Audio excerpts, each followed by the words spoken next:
Cabin mate 24 hours study hall and work space mobile app download చేసుకుని ఇప్పుడే మీ cabin book చేసుకోండి.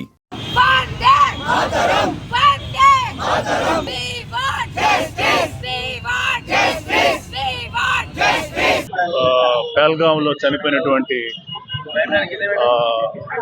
ఈ ఉగ్రవాదుల దాడికి బలైపోయినటువంటి మన తోటి భారతీయులకు సంబంధించి వాళ్ళకి మా సానుభూతి లేకపోతే మా ఫ్రెటర్నిటీ చెప్పడానికి ఇది రెండో రోజు మేము తీసుకున్నాం.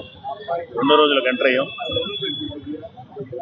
ఇన్ఫ్యాక్ట్ టెర్రరిజం అనేది మనకి తెలంగాణకి వరకు తీసుకుంటే తెలంగాణలో గోకుల్ చాట్ కానీ లుంబిని పార్క్ బ్లాస్ట్ కానీ అదేవిధంగా అదేది సాయిబాబా దిల్సుఖ్ నగర్ సాయిబాబా టెంపుల్ జరిగినాయి. ఇలా మన హైదరాబాద్లో మన అందరికీ కూడా టెర్రరిజం తాలూకు ఇంపాక్ట్ ఏంటో ఇక్కడ ఉన్న ప్రతి ఒక్కరికి ఎంతో కొంత ఇంపాక్ట్ అయ్యి ఉంటుంది, తెలుసుంటుంది. మన అదృష్టం ఏంటంటే కంట్రీలో ఎక్కడ కూడా చాలా కాలంగా బీజేపీ ఆధ్వర్యంలో జరుగుతున్నటువంటి ఒక ప్రభుత్వం చాలా వరకు టెర్రరిజాన్ని కంట్రోల్ చేసిన ఈ కాశ్మీరు ఈ బార్డర్లో జరుగుతున్న టెర్రరిజాన్ని కొన్నిసార్లు మిస్ అయ్యింది. ఎక్కువగా ఈ టెర్రరిజం ఎఫెక్ట్ అయ్యేది బార్డర్లో ఉన్నటువంటి మన ఆర్మీ వాళ్ళు. సరే, ఆర్మీ అంటే యుద్ధం చేస్తుంది కాబట్టి మనకు ఒక నమ్మకం ఉంటుంది, వాళ్ళతో వాళ్ళ ప్రాణాలు పోయినా సరే వాళ్ళు యుద్ధం చేయగలరు. సో వాళ్ళ మీద మనకి ఒక సానుభూతి, ఒక రెస్పెక్ట్ ఉన్నా కూడా వాళ్ళు కూడా వారియర్స్ కదా అనేది ఒక చిన్న ధైర్యం ఉండేది మనకి.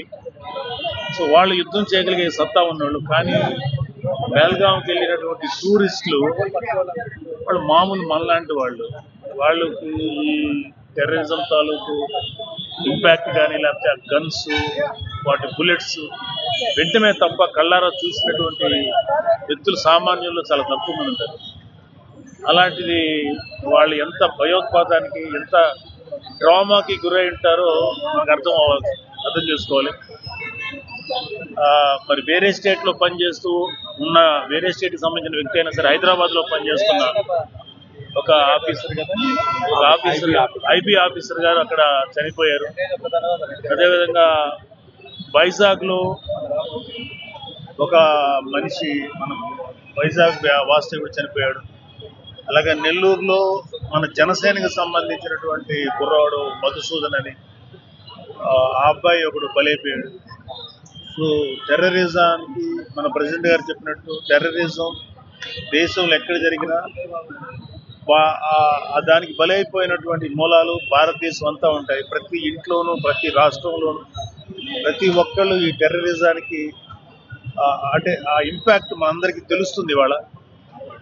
సో బాగా ఉన్నది మన దేశంలో ఈ టెర్రరిజం చాలా కంట్రోల్ అయింది అనుకున్న టైంలో పిరికి పందలాగా ఆర్మీ వాళ్ళ దుస్తుల్లో వచ్చి అమాయకులైనటువంటి మన టూరిస్టులని 28 మందిని పాకిస్తాన్ ప్రేరేపిత ఈ టెర్రరిస్టుల్ని ఖచ్చితంగా వాళ్ళకి సరైన శిక్ష విధించాలి. ఆ దిశగా మోడీ గారు చాలా పకడ్బందీగా నమ్మకం ఆయన మీద మాకుంది. ఎందుకంటే ఈ దేశానికి ఇక్కడ ఇలాంటి చోట్ల జరుగుతున్నటువంటి ఈ సంఘటనలు మనసుకు బాధ అనిపిస్తుంది.